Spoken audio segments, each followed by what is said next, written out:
الان قبل از رمضان هستیم با فاصله خیلی کوتاه. هر کسی به خودش مراجعه بکنه، از خدا بخواد که خدا این فرصت رو یک بار دیگه در اختیارش بذاره، بتونه میزبان خوب برای استقبال این مهمان گرانقدر ماه مبارک رمضان، ماه پر خیر و برکت که در شب قدر است و شب عید هست و یک فرصتی است برای بازیافت خود و بازنگری در پرونده خود.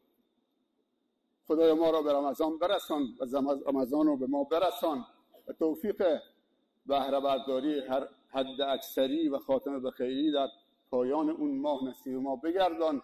خدایا ما و همه عزیزان و خانواده هاشون و همه کسانی که دوستشون داریم به خاطر خدا، این جمع عزیز که امروز آمدن، خانواده های محترمشون، فرزندانشون، خدایا حفظ بفرما. ذره آبرویی که داریم خدایا حفظ بفرما. ما و فرزندان و دوستان و عزیزانمان را خاتمه به خیر بفرما و توفیق بندگی و خدمت به دین تو و خلق تو رو نصیب بفرما.